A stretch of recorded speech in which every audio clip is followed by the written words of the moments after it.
This is Right to Life Radio, a production of Right to Life of Central California. And now, here's your host, John Girardi. Well, it's been kind of a week of excitement for two of the worst abortion bills in the California legislature going down in flames. Over the course of last week, we had Sophia Laurie from California Family Council on last week to discuss it. Now, we've got our boss. He's our regular here on Right to Life Radio, Mr. Jonathan Keller from California Family Council, here to discuss it more. We're going to talk about what's going on in California politics with some of these abortion bills, what's the long-term prospects, and then we'll talk about some national stuff. So welcome to Right to Life Radio again, Mr. Jonathan Keller. Howdy. Always good to be here. I'm glad Sophia was able to be here. She's the much younger and much peppier alternative from CFC. Yes, we joked that she was way better than you. Okay, yes. So Jonathan, let's dig in. I want to talk about, so for those who didn't listen to the show last week, how dare you, first of all.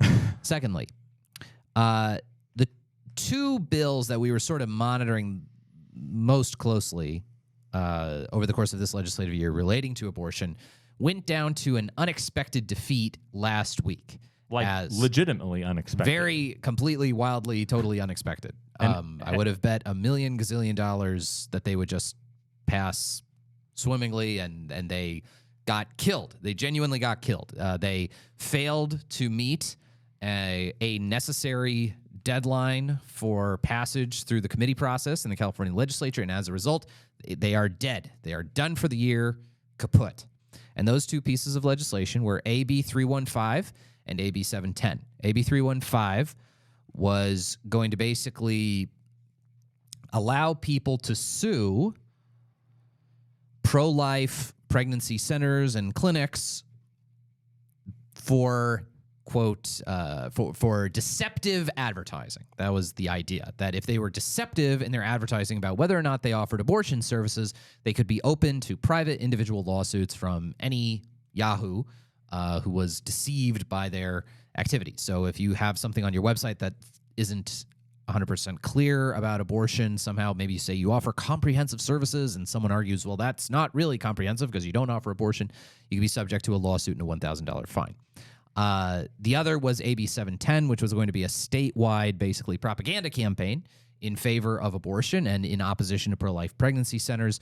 All of this operating around this fiction that pro-life pregnancy centers are evil, deceitful organizations that lie to women about whether they have abortion, waste women's time, etc. So, Jonathan, they both went down in flames by not passing through the Assembly Appropriations Committee. If any bill that spends money, it's got to get passed by the Appropriations Committee. It failed to get passed before a deadline, so they are dead for the year.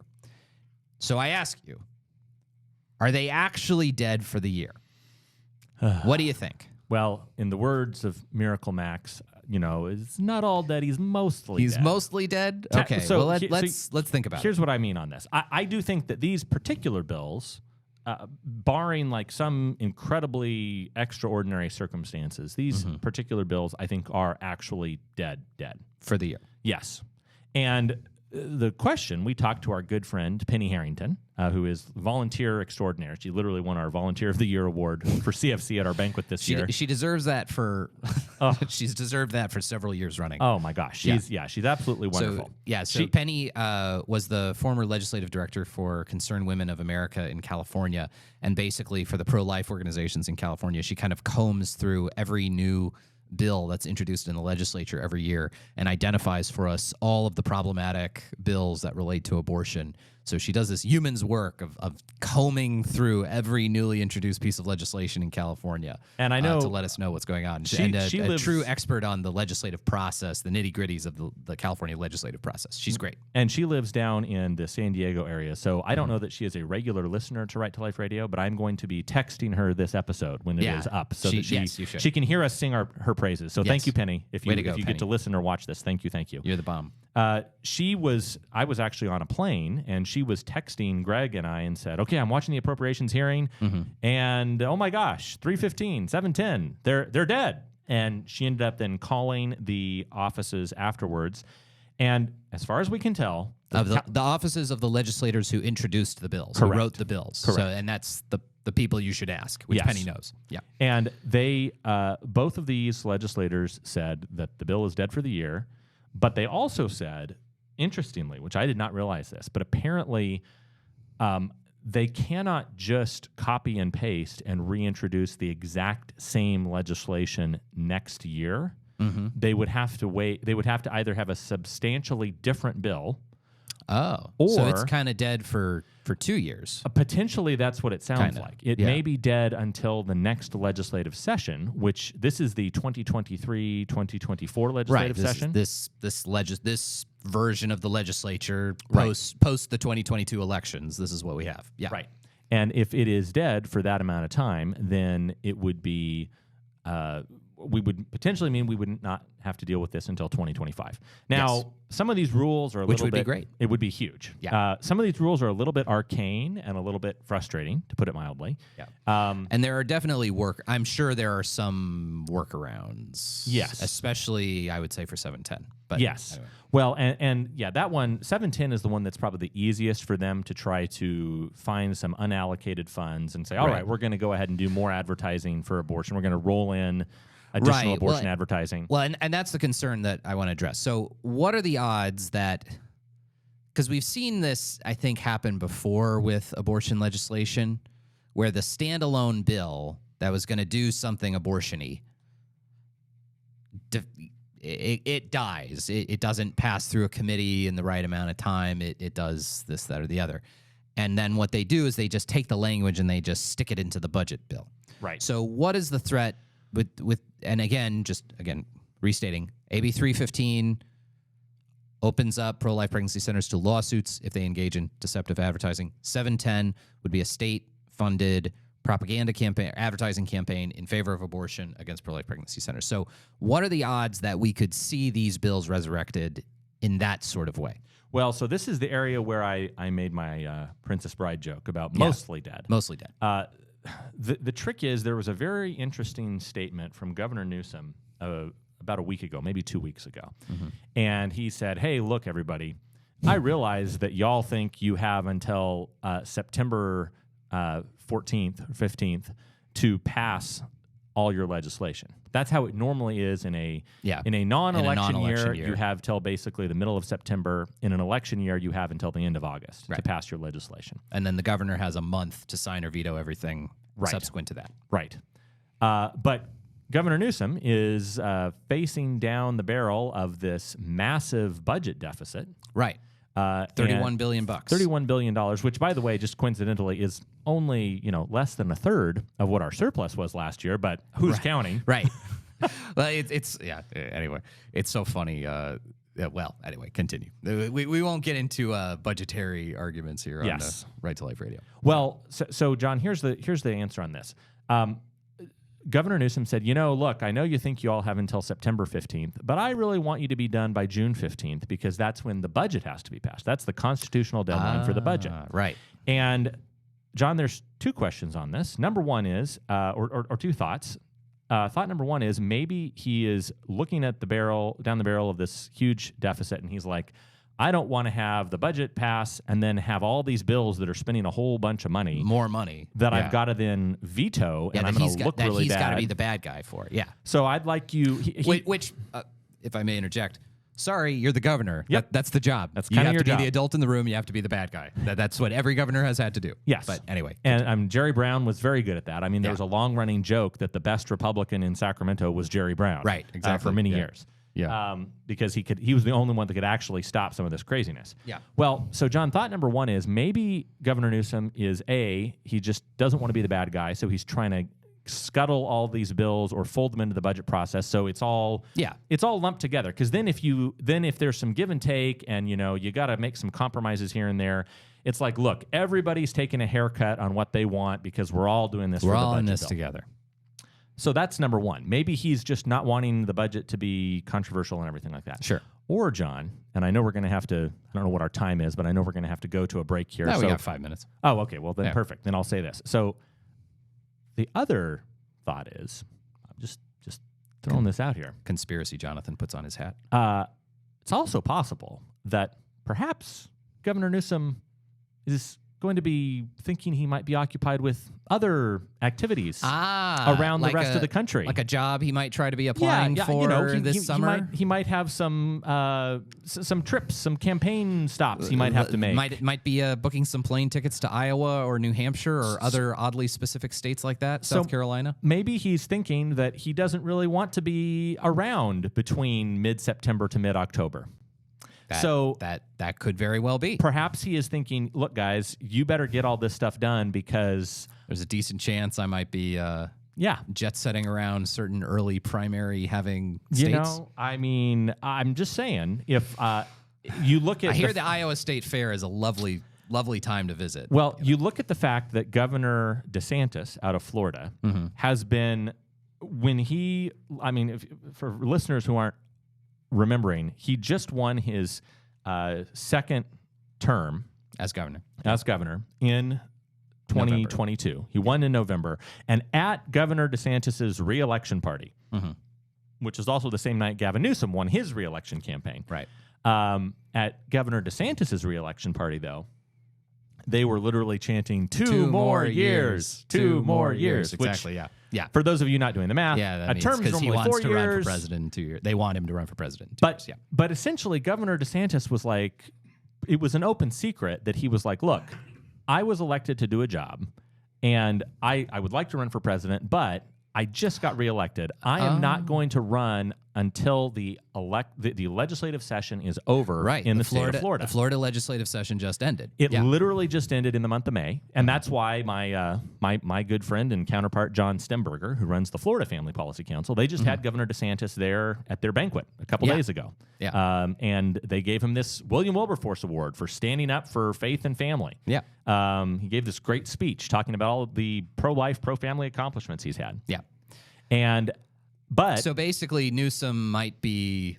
I think he's kind of looking at this and saying, let's push this along. I'd really rather not be hanging out in Sacramento this summer. The left has already been writing pieces, John, which you've probably seen. We've seen pieces in like the Sacramento Bee and like Cal Matters and Politico, where you have liberal opinion columnists that are writing these kind of hit pieces on Governor Newsom, saying, Governor Newsom, we need you in California. Governor Newsom, where are you? Right. I mean, for almost the entire month of April, Newsom was out of the state. Sure. Yeah. And he's visiting Florida and Texas and stuff. I think he realizes it's going to be a really bad look if he is trying to campaign, but he has a bunch of bills lingering on his desk that he's not signing and not engaging with the legislature as they're wrapping up the session. So I think he's trying to find this way of how do I keep my options open? Whether it is A, keeping it open that I don't want to be the bad guy on fiscal issues. B,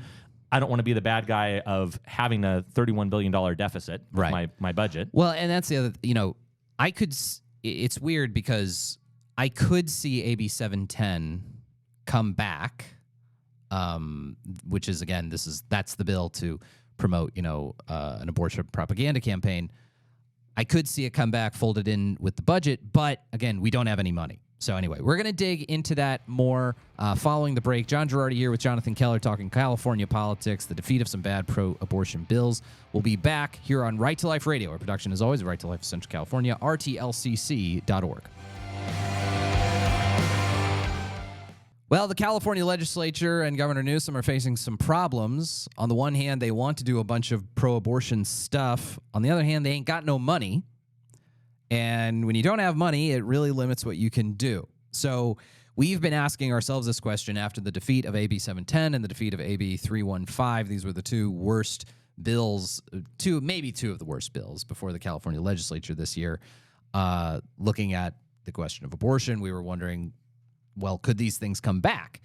Well, AB 315 doesn't spend a lot of bills, but it's not really a budgetary thing. So it's not really something the Democrats could bring back in the budget. All AB 315 does is it allows people to sue pro-life clinics over alleged deceptive advertising. AB 710, though, is a statewide propaganda campaign. It's a statewide advertising campaign in favor of abortion and in opposition to pro-life pregnancy centers. So while it could come back in a budget bill, the fact remains we still don't have any money. Right. So, Jonathan, I mean, what do you think is going to happen here? I mean, is this? Do you think that the California Future of Abortion Council is willing to just kind of take a back seat this year, or how is this going to shake out? The interesting thing is that 315 is, I think, that was sponsored by, I think, the California. I'm trying to remember. One of these bills was sponsored by like NARAL and Planned Parenthood. Mm-hmm. The other one was sponsored by a different group. Right. So Planned Parenthood wasn't like 100% behind AB 315, or that was my sense of it. Anyway. Yeah, there was, I think, a little bit of a divided issue because both of these bills, in some ways, they're different, but they have obviously very similar goals. Both trying to attack. They both have this same theme.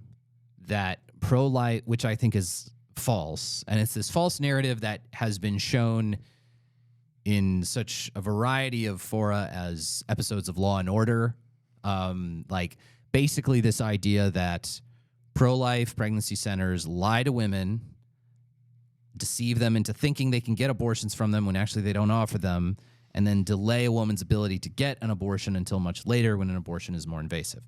And this seems to be a narrative constructed on the basis of like several anecdotal episodes, right? But does not actually seem to fit how the overwhelming majority of such clinics and centers, how they actually operate. Where if you actually ask them, do you offer abortion services, they will tell you no. If you look at their websites, they don't list abortion as a thing that they offer. Our Obria group, for example, does not. We have on our page about abortion information. We do not do or refer for abortions. It's right there in black and white. Well, so John, I just went and double checked the Future of Abortion Council website, and they have under the in progress. They've not updated it in a few days. Yeah, because they still have Schiavo's bill AB 710 as listed as in progress. Right. But interestingly, they don't have 315. 315 is not actually even on their website, which is really surprising to me. But I think maybe they looked at it and said, well, maybe this seems a little too vindictive. Maybe it's going to create the idea of animus against these clinics. Right. I don't know. Or some kind of First Amendment issue of what is deceptive advertising in that regard. Yeah. Right. It was too vague and poorly defined. But I will say this, John, the thing that's frustrating and funny to me about AB 710, I encourage everybody, shameless plug, go to our website. Go to our YouTube page for California Family Council. Just go to YouTube, search California Family Council, or go on Instagram and search California Family Council.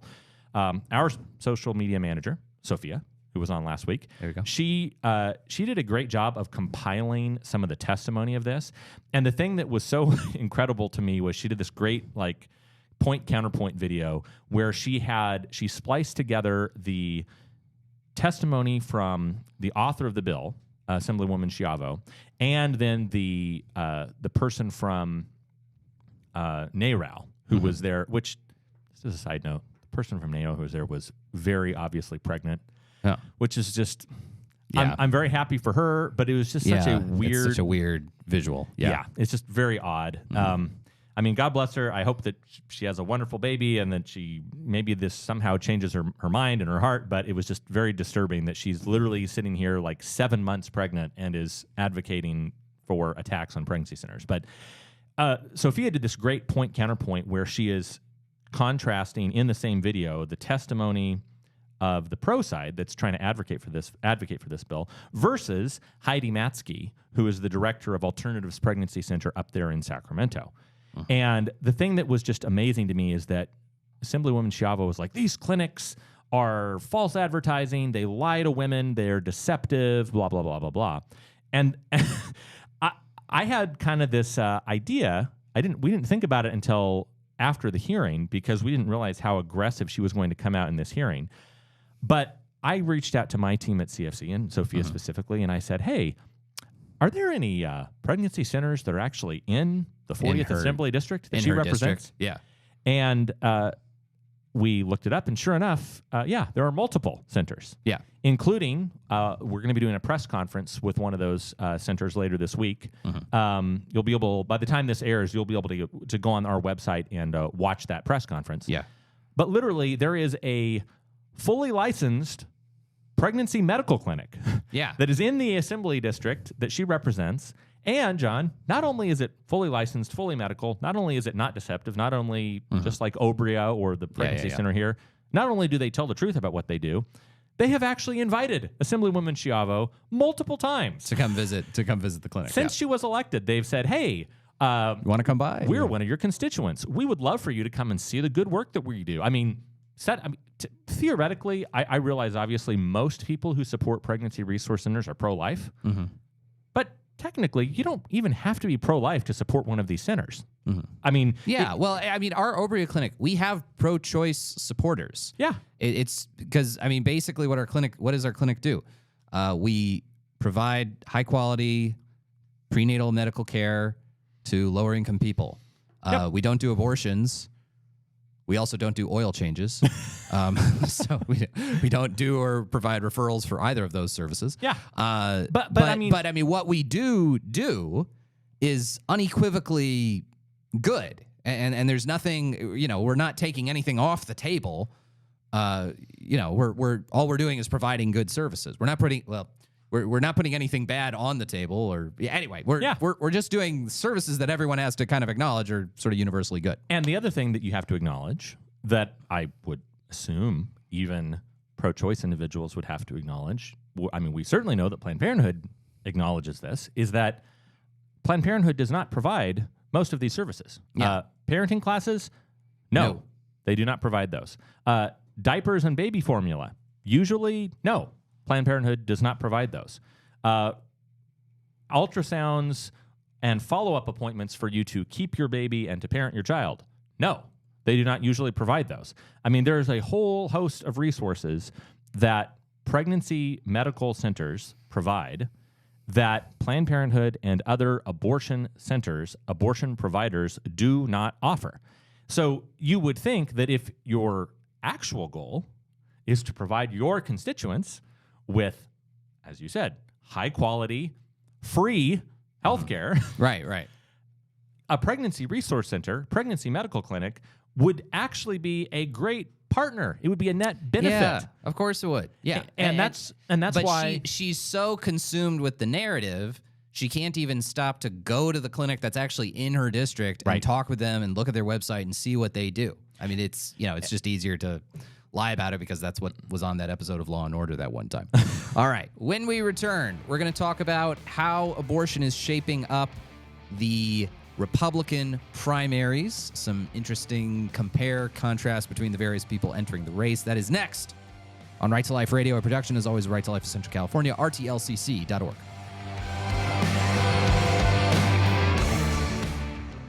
Abortion is starting to heat up the Republican primary debates as Ron DeSantis and Donald Trump, well, it's mostly Trump taking shots at DeSantis. I think DeSantis has kind of taken the posture of not maybe going to say too much directly at Trump necessarily too much, but it seems as though the fact that Ron DeSantis signed a 6-week abortion ban has become a big touch point in the elections.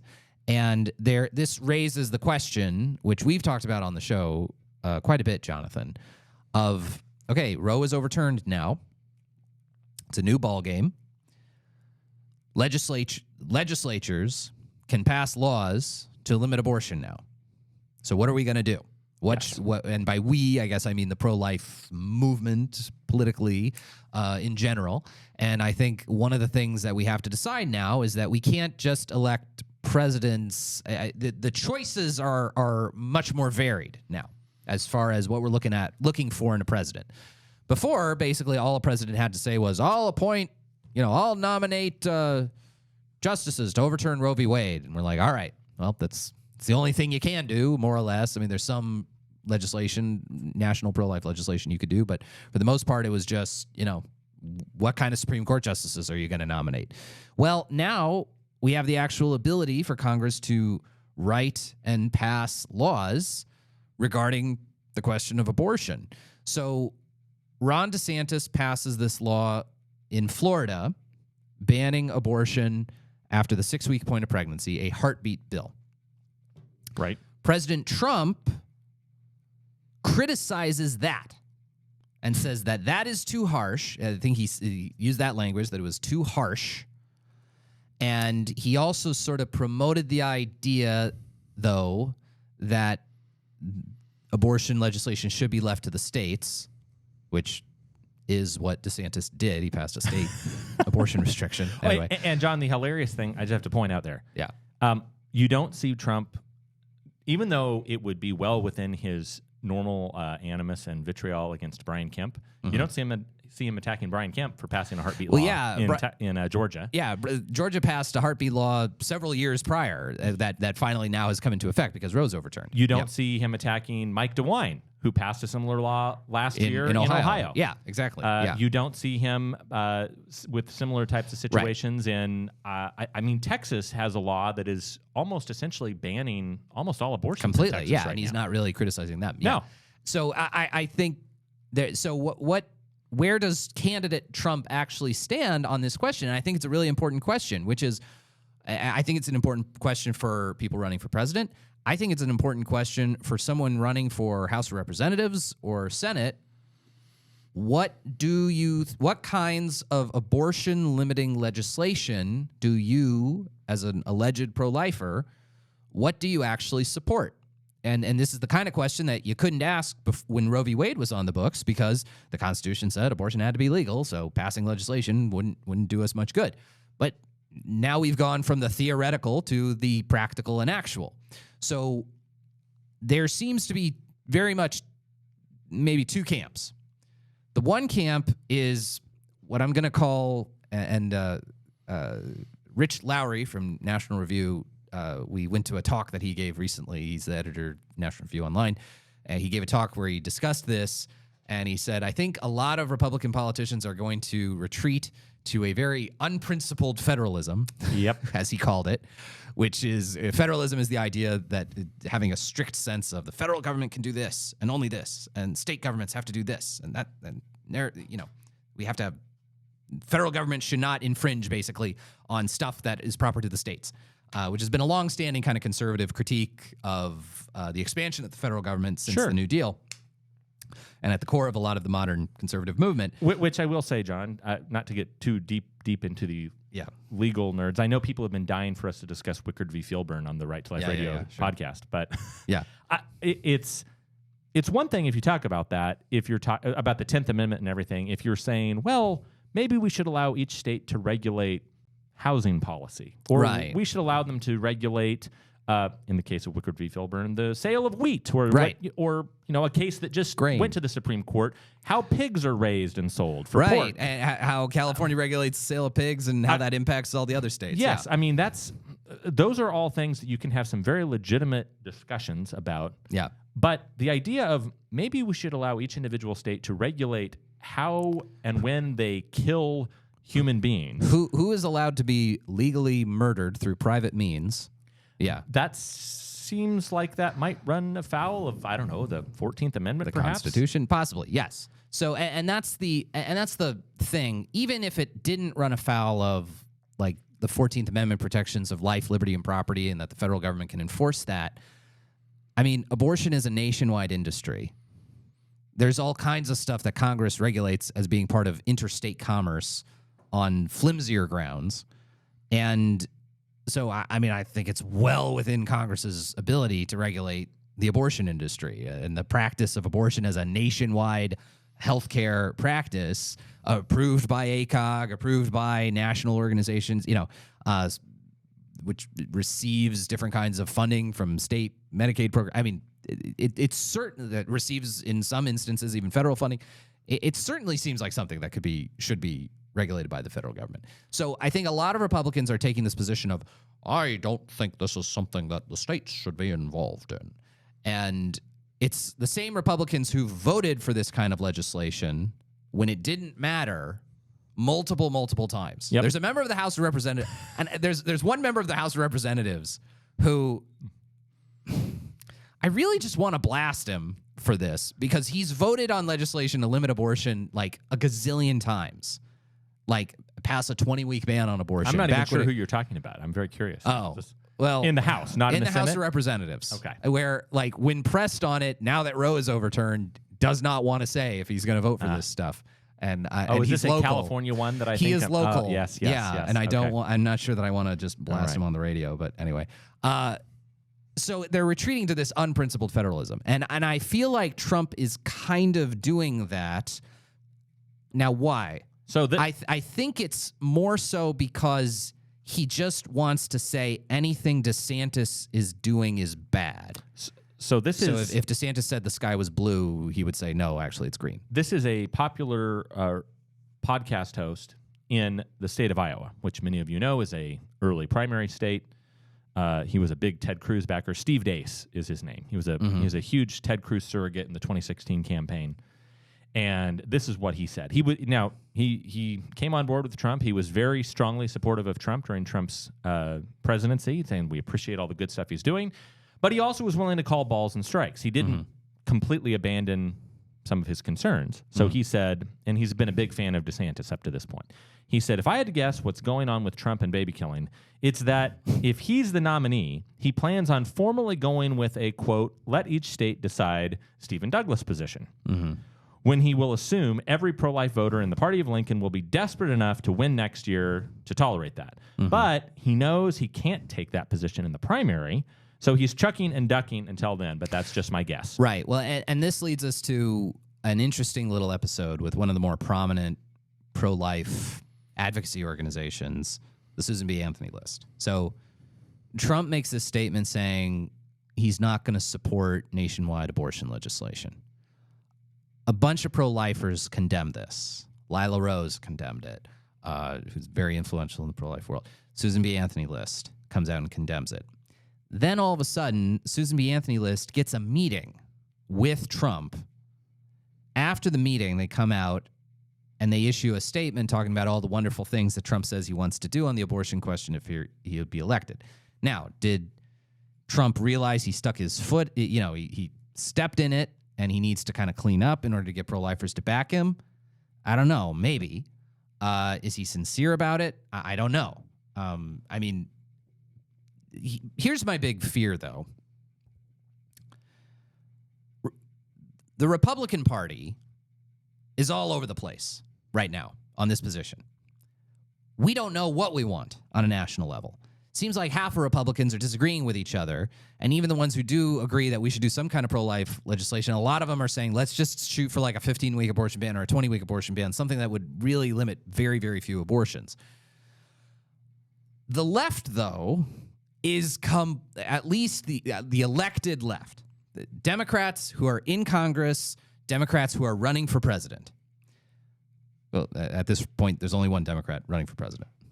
Maybe there will be another.